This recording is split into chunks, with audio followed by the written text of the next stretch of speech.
Hello everybody to the Hunglish Premier League, the show where I go over what happened in Hungarian football recently. Last week we had 2 rounds, one midweek, one at the weekend, and it was a pretty significant week.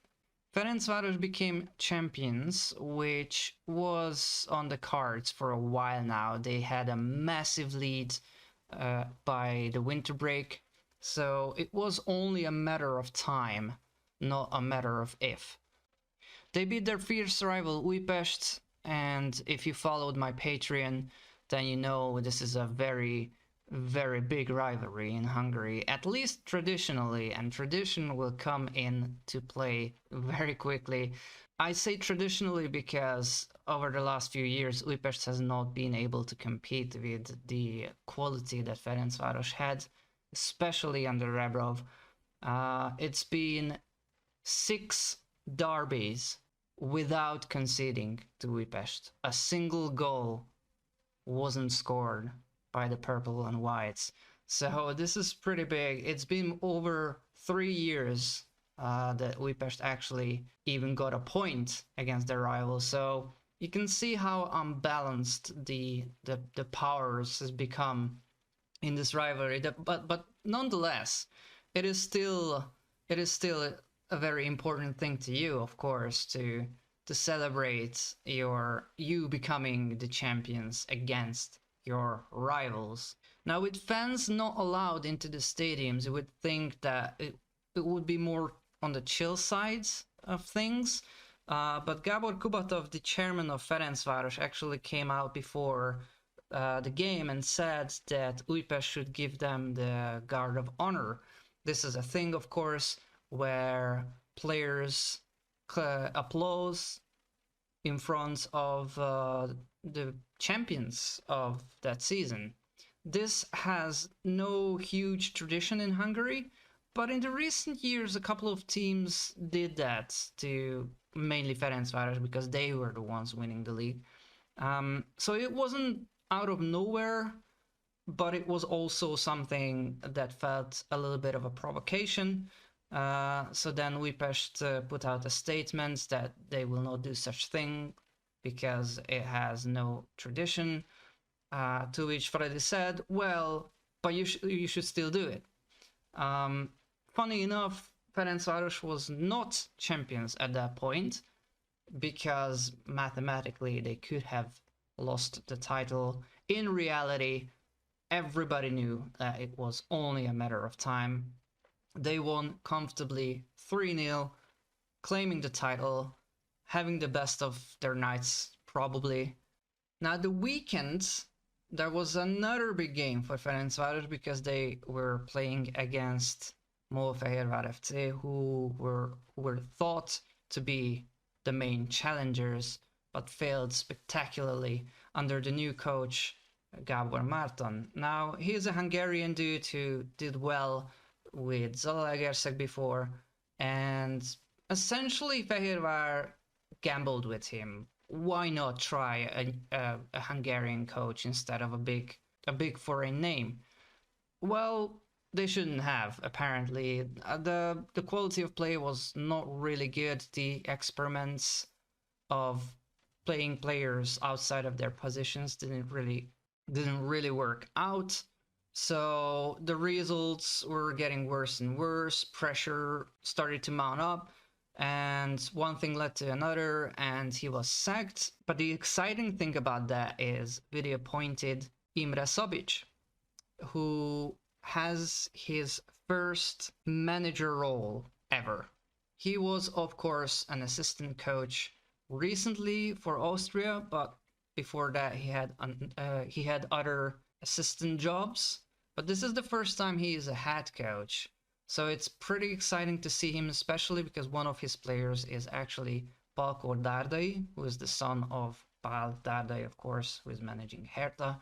So definitely exciting times will come later for Fehérvár, who may not fight for glory this year, but they still have a trophy to win.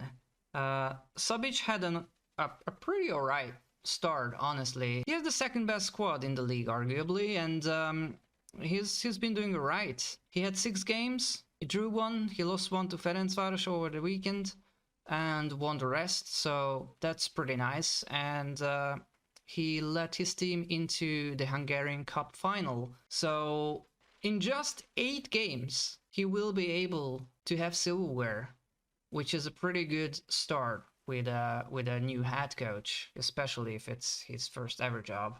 A pretty spectacular thing also happened at the weekend, because Paks won 9-2 against Budafok. 9 goals scored in a single football match. No wonder the coach of Budafok said that it was humiliating. He resigned. You could tell he was not happy with that. You had to feel for the guy, really. His facial expression had it all. He resigned. Budafok has now officially been relegated, which is kind of a shame, because it was a very young team, a very inexperienced squad, which gave a lot of chances for a lot of youngsters, and they were right for a long time. But by the end of the season, it really showed how inexperienced they are, and they couldn't really cope anymore. They just exhausted all their mental and physical energy at that point. János Hahn has scored 22 goals this season. He's the first striker to reach the 20 goals mark during this system, which uses 12 teams. It has also been a while since someone scored at least 20, let alone 22. So it's going to be fun to see how much he can add to that in 2 games, and also if it's enough for him to earn a call-up for the Hungarian national team ahead of the Euros. So we have the first relegating side. The other relegating side is a big question, though, because Diósgyőr started to make some noise, and they won 3 games by now in a row, which is pretty exciting because they did not do that at all.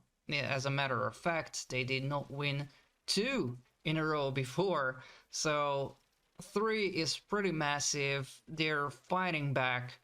It's going to go down the wire. There are only 2 games left, so not a lot of time. You can't really tell who will eventually be dropped off to the 2nd division, and if we learned anything from last year, when Debrecen got relegated, is that nobody is safe. So just because your team is Honvéd, that doesn't mean that they cannot get relegated. There's 180 minutes to play, so a lot of exciting pairings as well. So a lot can happen. A lot can happen in these upcoming days. We have another player leaving for the MLS.